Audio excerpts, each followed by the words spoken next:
Alright, so now we're going to continue with amputations. And fairly simply, an amputation is a removal or severing of a body part. This usually refers to a limb or extremity. There's different aspects of an amputation, or I guess classifications. You've got a partial amputation where at least a small amount of tissue bridge remains intact, usually fascia or skin. In most cases, if the patient has an amputation, that means that the bone itself and most of the tissue surrounding it have been severed. The complete amputation is when all 5 tissue types are severed, including the skin, the nerves, the blood vessels, the muscles, and the bone. Alright. I guess once the patient reaches the hospital or medical facility or whatever, there is a chance for replantation, and that's just that. It's replantation. The limb is reapplied or reattached. Partial, that means that, well, most, say you had a leg, amputated leg, most of the leg is unattached. There's a small portion of skin maybe that still remains.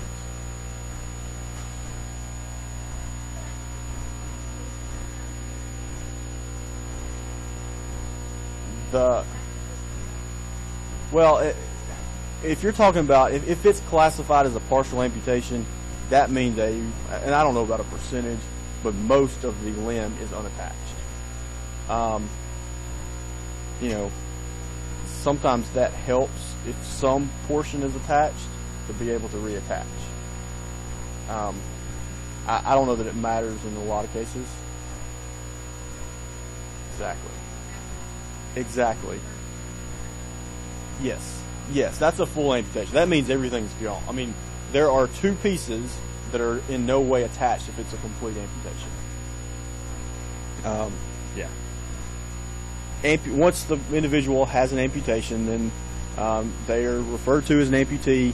I don't know how politically correct, I don't know, but that's just the term. Once the patient has suffered an amputation, that's kind of what they refer to that individual as, from a clinical standpoint.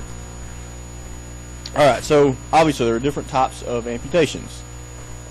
First and probably the most common, traumatic injury.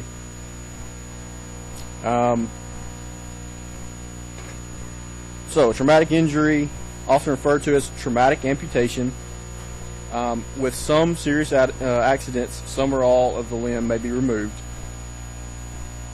Sometimes there's just severe damage until the limb must be then surgically removed.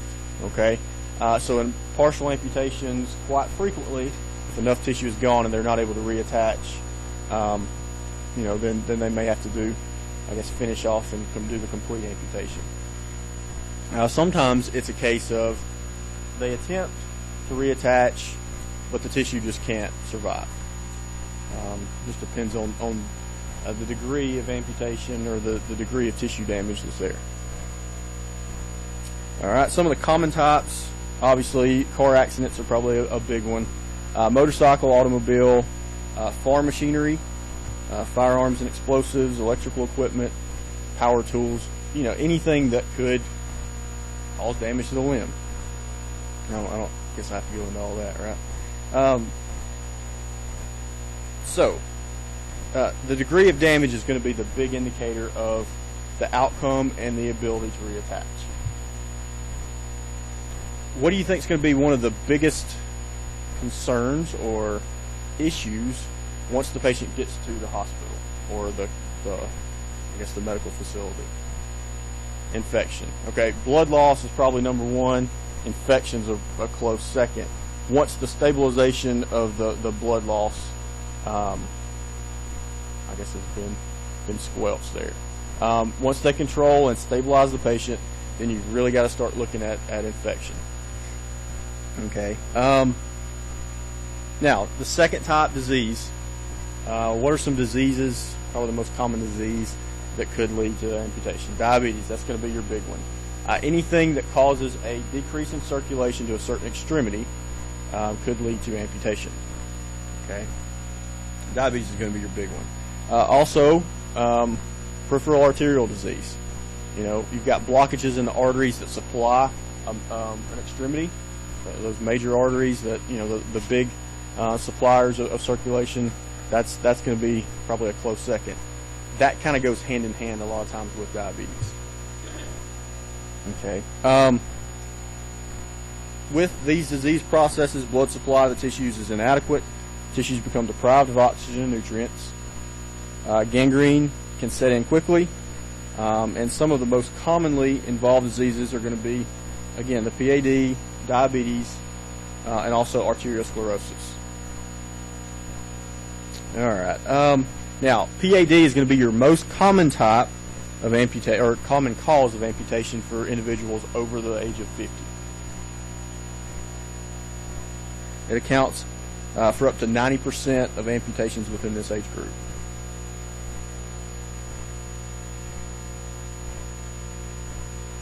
Commonly with diabetes, and one of the largest contributing factors, not only do you have the decreased circulation, but what else is a big factor with diabetics that could cause or lead to amputation? Neuropathy, and there's another one. What about infection? The lack of ability to heal. Once the infection occurs, they lack the ability, and usually that's related to the circulation as well. But they lack that ability to heal once an infection does occur. All right. Also, we have tumors. Large and invasive bone tumors can result in amputations. This is most commonly occurs in adolescents, ages 11 to 20, and this accounts for a third of the patients in that age group, or tumors do.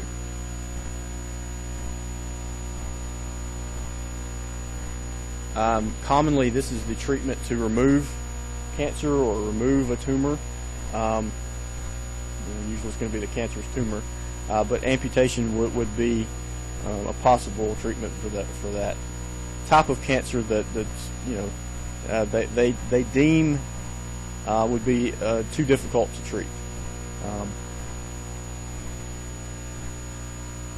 Depending on the particular circumstances, these treatments can shrink the tumor and can increase the effectiveness of the amputation.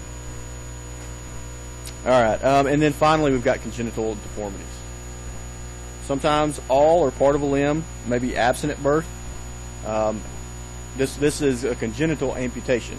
So something has occurred during development that's prevented proper growth or normal growth of that extremity or the limb, and they may have to remove the remainder of that limb following birth. All right, so let's look at some of the common sites of amputation. The general site of the amputation is going to be described by the joint closest to it. Okay, so for example, and this is probably your most common, related to the knee joint. You've got the above the knee amputation, and then also you have the below the knee amputation. These are the location sites of where you would typically see that.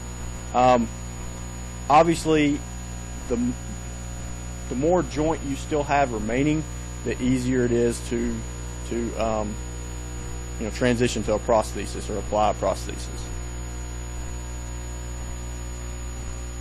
All right, and then here's just another look at the knee.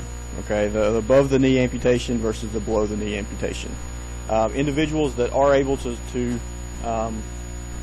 keep the knee, that's definitely the easiest limb to attach the prosthesis to when you're dealing with the leg. So what are our goals? Well, the goal of amputation is going to be remove the least amount of tissue and keep the joint intact. We want to preserve healthy tissue and favor wound healing. We want to preserve the extremity length and function as much as possible. And then the site is selected based off of circulation of the limb and requirements of the prosthesis. So as much of the good healthy tissue as possible. They're going to try to keep as much as possible, but they do not want to leave tissue that could, it's marginal, could become necrotic and infect the remainder of the limb. All right, so the different surgical types. We've got two methods here. We've got a closed amputation, or closed method. This is usually performed to create a weight-bearing residual limb. This is extremely important for the lower extremities. With the closed method, the bone is severed shorter than the skin so that a skin flap can be created.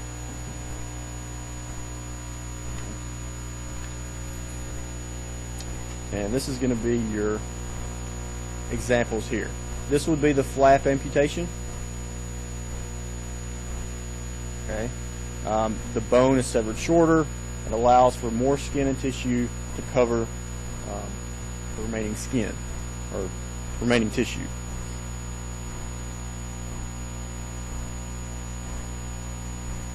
This is the most. This is what they prefer to have. In terms of prosthesis, this is going to be your best method there. The only reason they would do an open method. Now this could become an open method. There are times when the individual, if they have infection of the bone, they have infection of the surrounding tissue, they may amputate to this point, leaving it open so that they can continue treatment. Okay, with the plan of going back and closing that tissue. The last thing they want to do is go in and close the flap prior to cleaning out all of the infection there and leading to further breakdown of that tissue. Does that make sense? That's the only reason they would leave it open. The key there, with an open amputation, the stump is not finalized at that point. Revision is going to be required after the infection is contained. It's also referred to as the open or guillotine method.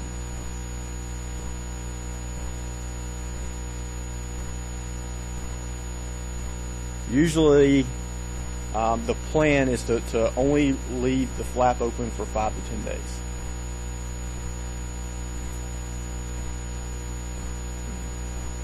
Now, obviously, that may stretch out longer depending on how long it takes to kind of contain that infection.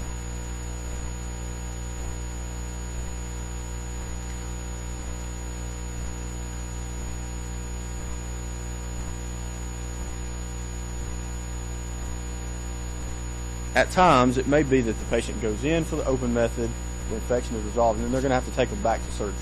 Have to take them back to surgery to do the revision, to finalize the stump for prosthesis and that sort of thing. All right, this is a look at stump wrapping and some of the methods there. Depends on how much of the extremity remains intact. In most cases, if the patient goes in for a closed method, where they are going to create the stump, usually this wrapping is done in the OR. So if you're in an acute setting, it may be that they, in most cases, the physician would rather leave it, the wrapping intact as long as possible. Okay? At least until they can kind of come back and check on it. But in the event that the dressing or the stump wrapping becomes soiled or whatever, this is the method that you would use.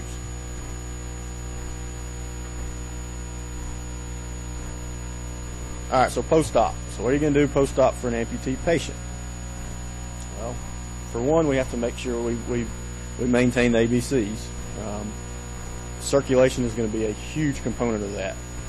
Once they've stabilized, they're breathing fine, everything's good, we're really assessing and making sure neurovascular status is maintained. Monitor and mark drainage and bleeding on the dressing.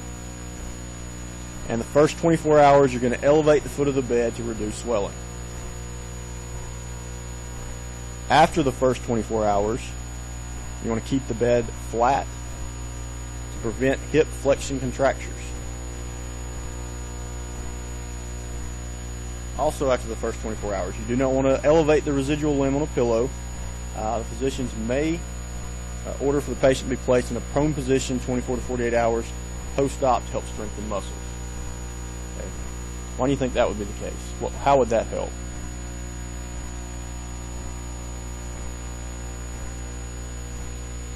How would being in a prone position help? If you're laying flat, exactly. When the patient's lying flat, supine, they're not really using that muscle much. If you lie them in the prone position, they're having to use the top side of that stump to help lift up, move around, and all that. So it helps not only with building up that muscle, but also helps almost condition the stump a little bit. They have to kind of get used to being, well, almost mashed on. I don't know the better term for it. Pushed on that stump to prepare for that prosthesis fitting. Also, you want to maintain the surgical dressing and compression devices to ensure proper molding and formation of the stump and prep for the prosthesis. You help build the patient's muscle and tissue of the residual limb to prepare for the prosthesis tolerance. So it may be that you, kind of like range of motion, you go in and you have the patient push against a pillow or even a hard device once they've kind of built up to that, and it helps to kind of help mold and improve tolerance of you know, I guess mashing on the stump area.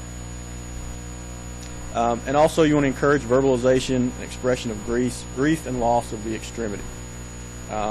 Just like a patient that suffered maybe a family member's death or something like that, you know,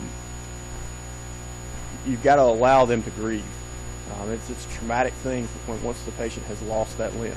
Help them to adjust, you know, allow them an avenue to express any feelings that they have, you know, any fears that they might have. You know, if they have fears that you could, you know, dispel, maybe by giving them facts or information, you would definitely want to do that as well.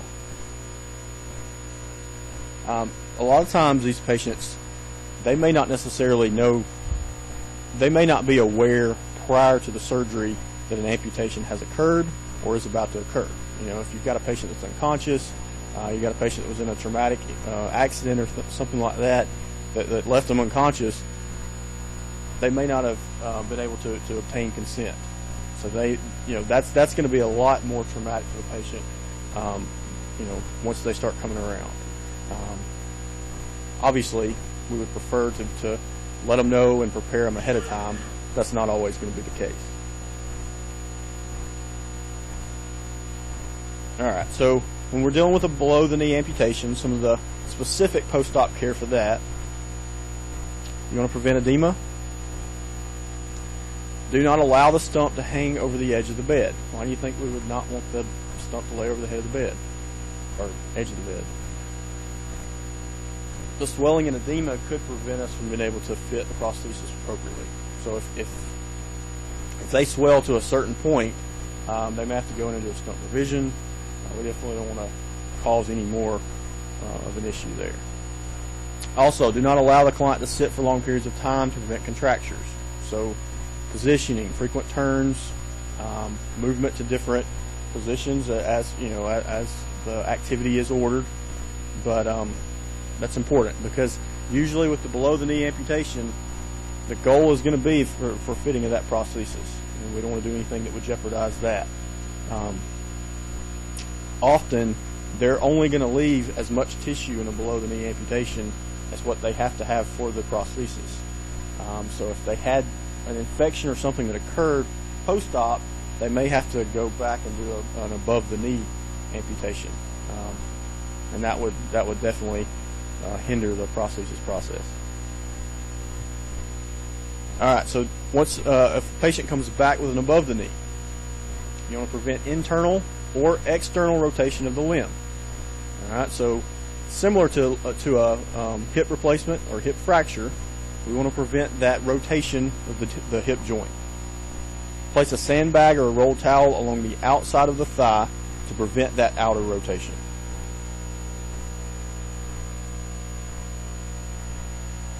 All right, so you've got a patient that's had some type of amputation. What do you think your nursing diagnoses are going to be for this patient? Okay, disturbed body image, sure.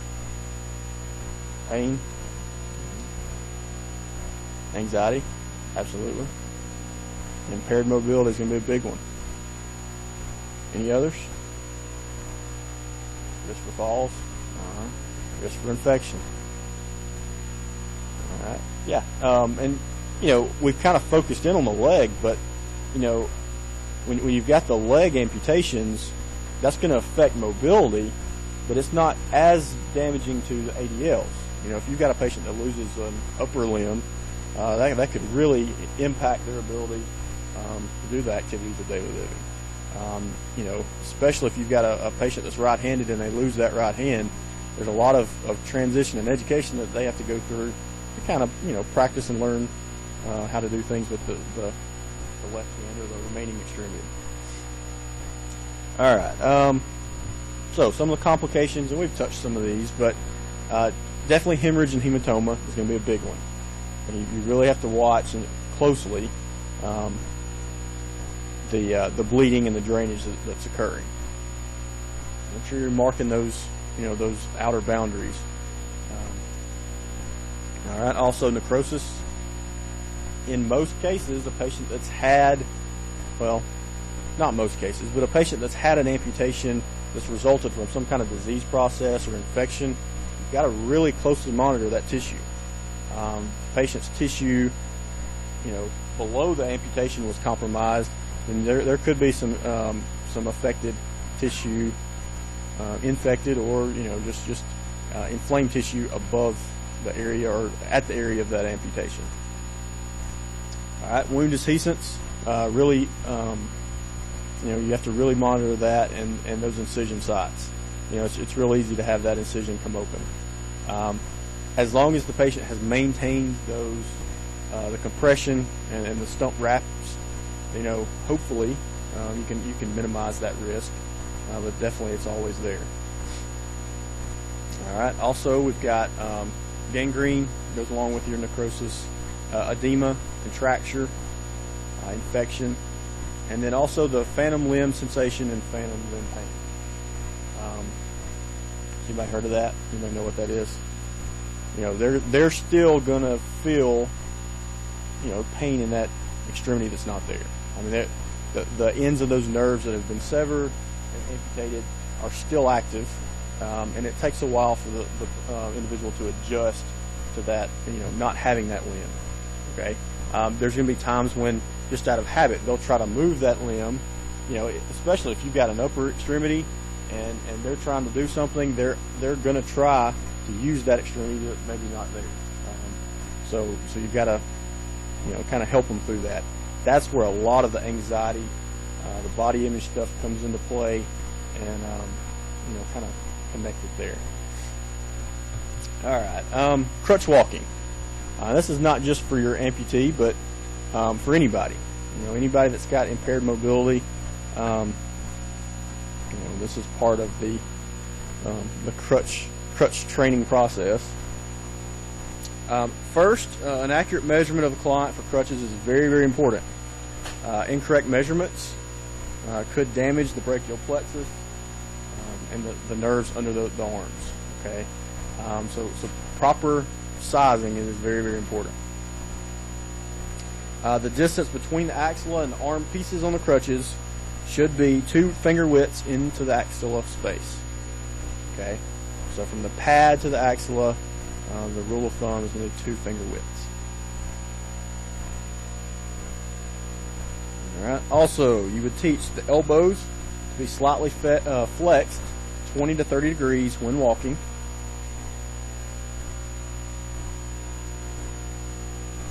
And when ambulating the patient, especially that first time, you want to stand on the affected side. Okay, so in the event, you know, they start to fall, you can help assist them up, hopefully catch them from falling. You want to instruct the client to never rest the axilla on the axillary bars. So those nice pretty pads are not really designed to have the axilla rested on them. even though that's what they're there for. But you just don't want to encourage, or you want to try to prevent the damage to the nerves. Instruct the client to look up and outward when ambulating. They don't need to look down at their feet. And then finally, instruct the client to stop ambulation if numbness or tingling in the hands or arms occurs.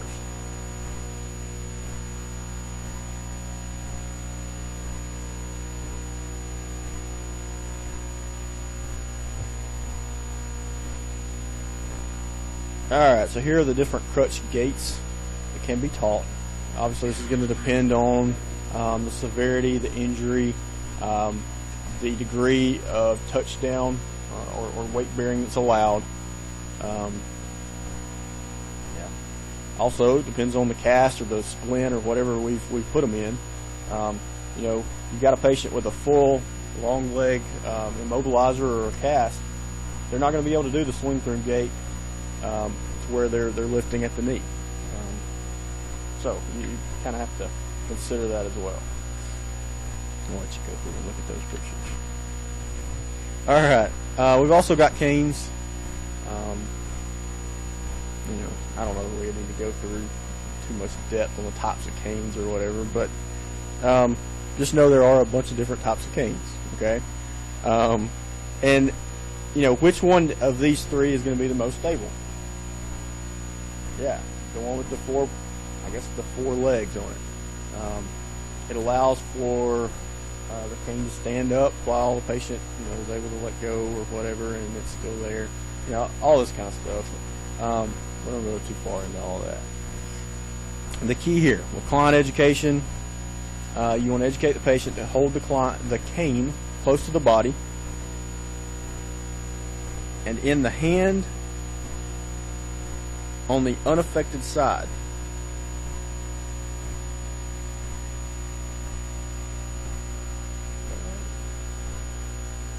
I think I would have done one by the unaffected side. Alright, I'm trying to think to myself. Yeah, it's going to be with you. Gotcha. Alright, so the affected side, you're not going to do it to the affected side. You're going to put the cane in the unaffected side. Okay. And that way, the unaffected side and the cane, you take that weight off of the affected side. Yeah, that makes sense. Sometimes I got to think through things myself. Alright, so hold the cane close to the body, hold the cane in the unaffected side so that the cane and the weaker leg can work together with each step. Move the cane at the same time as the affected leg. And inspect the rubber tips regularly for worn places.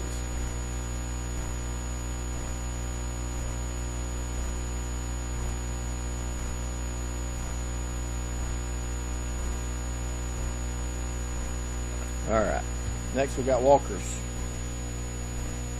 If you're assisting a patient with a walker, you want to stand adjacent to the affected side. Okay, so you stand on the patient's affected side. Instruct the client to put all 4 points of the walker flat on the floor prior to putting weight on the hand pieces. So the walker moves forward, make sure it's firmly on the ground, and then the patient can step and put weight on it. Also, instruct the client to move the walker forward and to walk into it versus walk at the same time. Because if not, it's not going to do a whole lot. I guess it's catching if you fall forward, but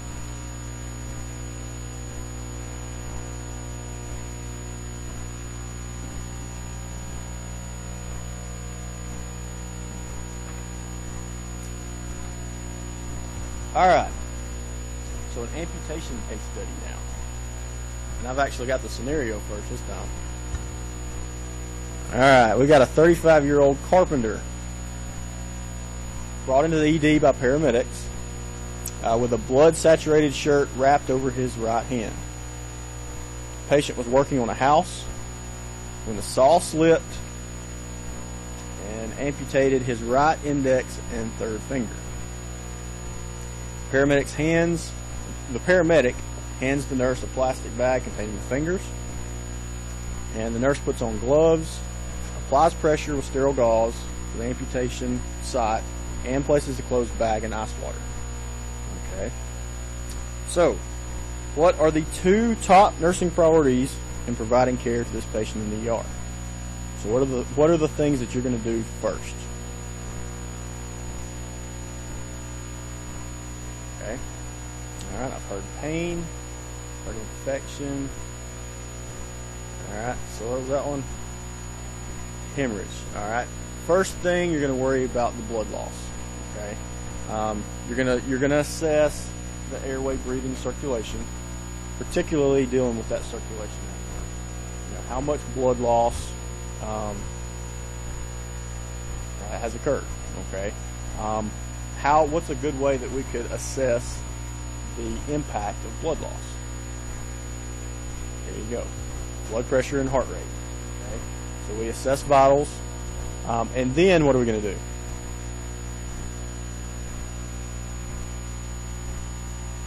Okay. Pain's going to be pretty close. Yep. Now we're going to look at the injury site. Okay. We'll deal with pain probably next.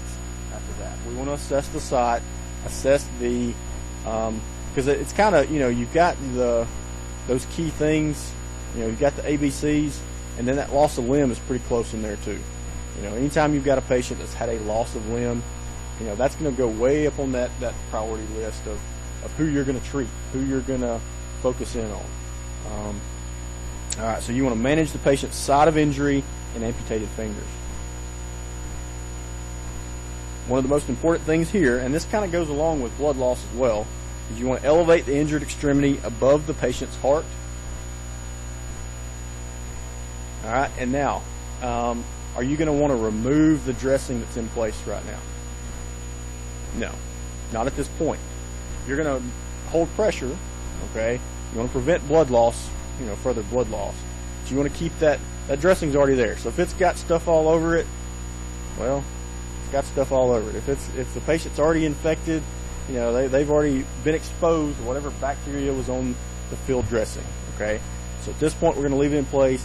We're going to hold pressure, okay, and maintain, at least elevate, okay? All right. In this case, what type of amputation has occurred? Okay, complete. And is it? What's the source? Traumatic. Okay, so this is a traumatic amputation of the fingers. This case study kind of. My dad got I guess when I was 5 or 6, he got his hands caught in a garage door, the spring, and he was trying to fix it. He didn't really know what he was doing, and he tightened something that didn't need to be tightened. Well, what it did was it unraveled the spring. He's up there on a ladder. Well, it starts, beating the spring against his hands. So he didn't lose any fingers, but he came real close. There was a pinky finger now that the bone in that pinky finger came from his hip. So they had to get a little bone graft there. But it was, as a kid, I remember, and the dressing, the field dressing, there were some greasy rags that he found in the garage, and he just put them over his hands. He couldn't open doors with both hands, so he was like that for a couple. I guess this was Christmas Eve, so it was 2 Christmases before he was kind of back to normal in those hands. But it's a crazy thing. But anyway, all right. So this guy, patient has a history of hypertension, for which he takes amlodipine or Norvasc. Further assessment reveals 2+ bilateral radial pulses. The nurse helps to transfer the patient to an examining table where vital signs are taken by a nursing assistant. Okay, the vital signs are going to be temp 100.2, heart rate 138, blood pressure 104/58, respirations 32, and a pain score, pretty obviously, is going to be a 10 out of 10. while the nurse starts a peripheral IV line and begins normal saline at 100 mLs per hour. This is while the nursing assistant is taking vital signs. All right, so now, based on these vital signs, what do we have potentially going on here? Okay, blood loss. All right, we've got a heart rate, patient's tachycardic, and what's our blood pressure? Okay, tachycardia with hypotension is a pretty good indicator of blood loss here. Okay, what's the blood pressure typically going to do if the patient's hurting? It's going to go up. If the patient's 10 out of 10 and his blood pressure is not going up. Okay, if the patient's not hurting at this point, it may not be quite as indicative, but he's hurting, blood pressure is not going up, the heart rate is, and then also respirations are going up. I mean, he's hurting, he's panting, there's some problems here. All right, so let's got that.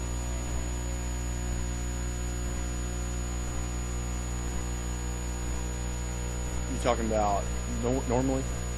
You may not know that. But as well, if the heart rate's going up and the blood pressure's going down and you've had some type of traumatic incident, you're going to assume that there's blood loss. You're going to assume that the patient is going into what are the potential for hypovolemic shock. So that's got to be your concern there. And that's why, we're about to give pain medicine, but we need to assess that first. What could this morphine that we're about to give do if we give that first?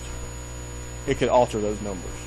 We could drop the blood pressure and the heart rate and not recognize some of the signs that hopefully we would recognize. Does that make sense? All right, so now we've seen that. We're thinking hypovolemic shock. Now we are going to assess pain and get the pain under control. Okay, nurse is given an order to medicate the patient with 4 milligrams IV morphine.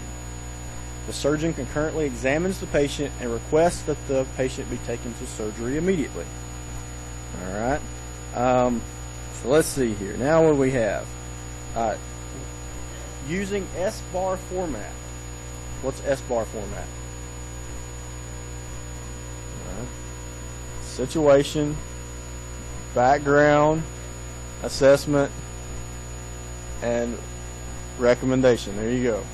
All right, so what's our situation? What we're doing, we're going to use S-bar format to give a report to the OR nurse.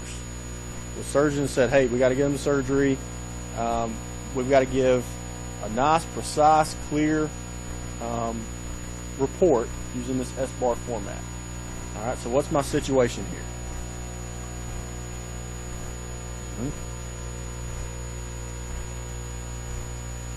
Well, let's see what we can go back to that. All right, so we've got patient with a traumatic amputation of the, what do we say? The right index and third finger. Okay, you can say it that way. You can say, whatever, as long as it's precise. Yeah. As long as it's on the phone, you can't say these two fingers on the phone, but as long as you can clearly describe where it's at. Most of the OR nurses are good about figuring out which one you're talking about. All right, so we've got a traumatic amputation of the right index and third finger. All right, what else? What else would they need to know? Okay, need to know that we've given morphine, 4 milligrams. Okay, we've got fluids running by peripheral IV. Where, didn't say where, but yeah, probably not going to be the right hand, right? So the left, well, actually, if it's coming from the ER, probably the AC. The left hand or left AC, wherever they stuck it. All right. So they got the IV in place, going at 100 mLs an hour. We got the normal saline.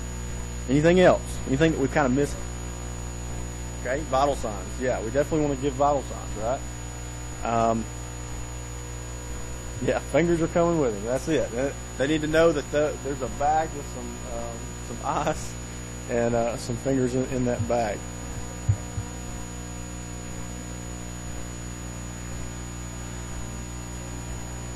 Potentially, but in this situation, they're going in a hurry. probably that one set of vitals, and we're on the way. Now it depends. Now, if it's been 15, 30 minutes since we gave the morphine, we probably won't do it. As long as it does not impede that process of getting to the OR. Does that make sense? Yeah. He's hypertensive. He's got a history of hypertension, and he typically takes Norvasc. Okay. All right. One other thing we didn't really mention, we've got a 35-year-old male. Okay. Need to know kind of the demographics there. We've got a 35-year-old male, traumatic amputation at work. We've given, the location of the amputation, but also we've got the morphine on board, and then the patient's got a history of hypertension and takes Norvasc. All right, so now that's our situation. All right, what's next? Background.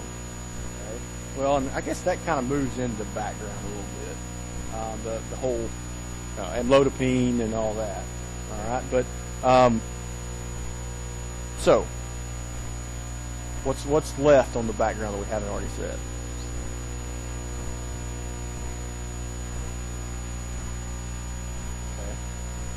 And that's kind of, we probably should have included that more in this situation. The patients coming from a construction site, amputation, because it's traumatic amputation of those fingers. And then the background, situation and background kind of go hand in hand there. But as long as you've communicated those things, that's the key. All right, so now let's see. So we've got all that. We've got our IV, we've got our IV site, we've got our fluids that are running, we've got the morphine that we've communicated as well. Also, that the patient's hypertensive, got a history of hypertension, and the blood pressure, or all the vital signs. All right, so now what's my assessment? All right, assessment, yeah. So we've got what did we assess when the patient came in? Well, we got a pain 10 out of 10. If you haven't already said the location of the digits, and did we take off the wrap, the field dressing? No, we kept that intact. If the physician took it off, which sounds like the physician probably did to investigate a little further, anything we saw, we would want to communicate. Anything that maybe the physician saw, and communicated to us, we would all of those physical findings that you would see when you came in. All right. Also, make sure that they know we've seen the fingers, and they're with us in a bag of ice water, okay, and they're coming through. All right. So what's our recommendation? What do you think's going on? Recommendation, yeah, get it back. All right. What's the key here? What's our key assessment and finding that we kind of think is going on? Blood loss. Okay. Patient's lost a lot of blood and is currently trending toward hypovolemic shock. That's kind of what we're thinking. All right. Got a question? Yeah.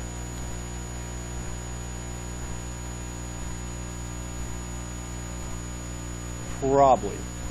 Now, if the physician orders it may be, there are times when there's something that's, the patient's in a situation where they got to get into surgery. They may do that on the way. They may do it in surgery. The timeline on that is going to depend on the surgery.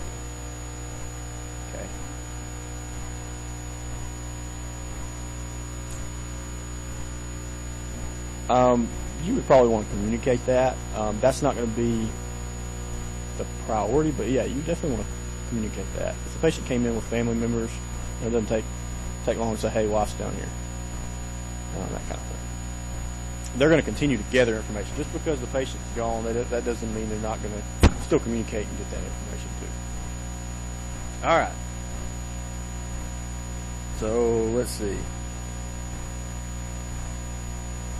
I think that's got it. Y'all know of anything else that you would want to do there? All right. So that's amputation. So now let's look at osteomalacia. Osteomalacia is an uncommon metabolic disease that's characterized by inadequate and delayed mineralization that results in compact and spongy bones. So this is a condition that changes the composition and density of the bone. All right. This is also referred to as rickets in children. That's usually where you see the rickets terminology in pediatrics. Osteomalacia and rickets is going to be pretty much the same thing.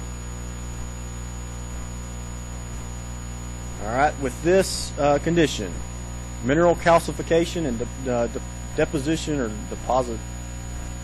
deposits do not occur. I don't know if deposition, that's not going to be the same there. But regardless, the deposits are not occurring. All right, the replaced bone is going to consist of soft material rather than rigid bone. Usually, it's going to be typically associated with vitamin D deficiency, and this causes that change in composition.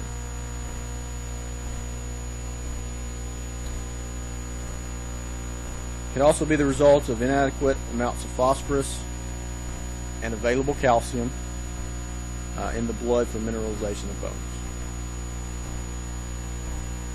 So inadequate amounts of phosphorus or serum calcium that's available for mineralization of the bones.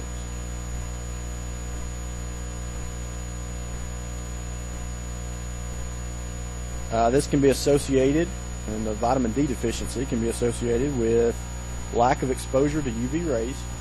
So they haven't been out in the sun. They've been confined to areas that don't have a lot of sun. Also, GI malabsorption. That's where a lot of our calcium, either calcium use or calcium intake occurs. The body, what does the body use calcium for in the stomach?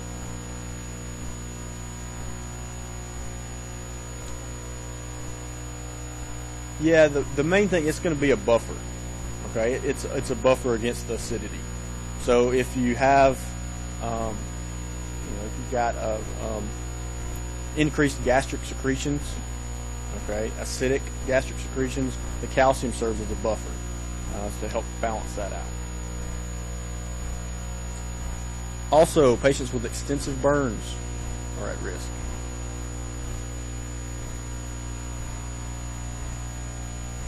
Also, patients with chronic diarrhea, kidney disease, and those that are taking medications such as Dilantin.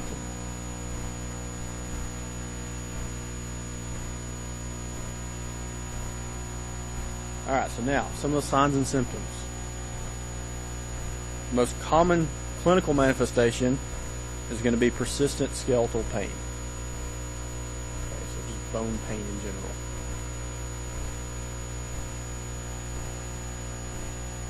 And this increases as the patient bears weight. So weight-bearing activities are going to make it worse and increase the pain. Also, the patient will have low back pain, progressive muscular weakness, progressive muscular weakness.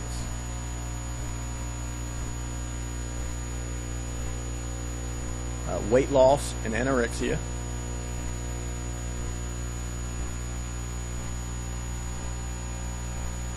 And then you'll see changes that resemble osteoporosis. Okay, so changes in skeletal structure, kyphosis, things of that nature.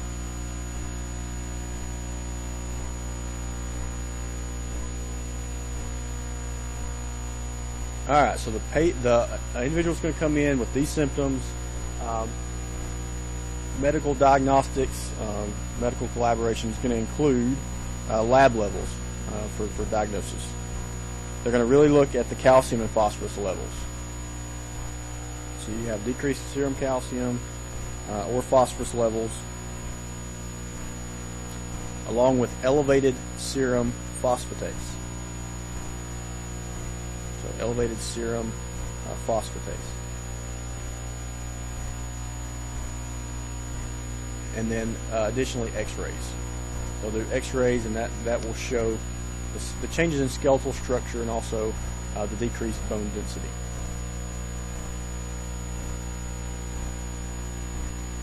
All right, so what do you think treatments are going to be? Okay, so supplements of calcium and vitamin D. Yeah. The treatment's going to be aimed at that underlying cause. So whatever is causing those calcium and vitamin D deficiencies, we try to correct that.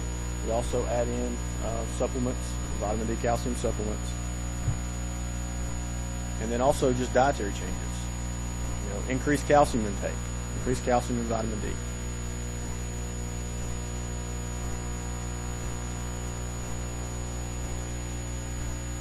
All right, what's going to be the focus from a nursing standpoint? Safety. Safety is going to be a big one. Okay, so focus on careful positioning, ambulation, and prescribed exercises. Give the dietary supplements as ordered, so vitamin D.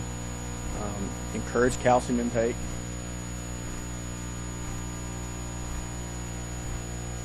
Also, you want to include the patient and family in all phases of care. Why do you think the family needs to be involved here? Yeah, safety. Safety is a big part of it. They need to understand the importance of the calcium and the vitamin D. A lot of times it depends on the age of the patient as well. You know, especially if you've got younger children or older adults. You know, make sure that those dietary changes are stressed.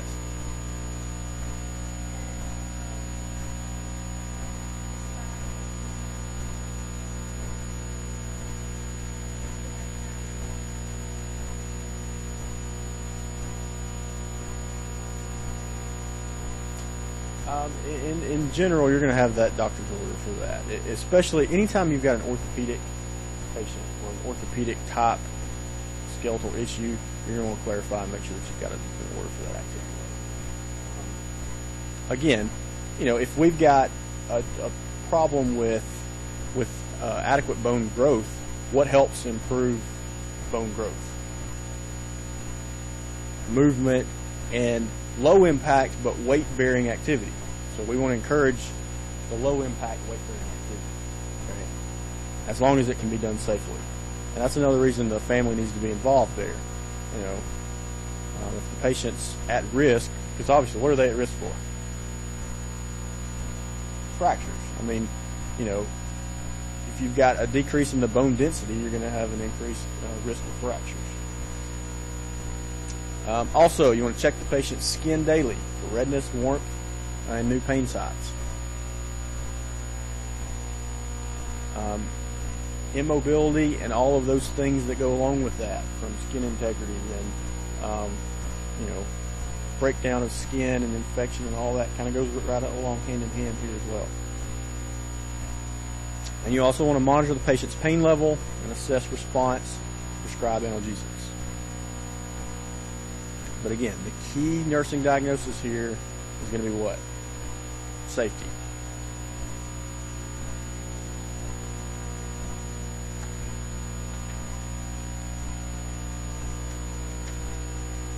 All right, any questions?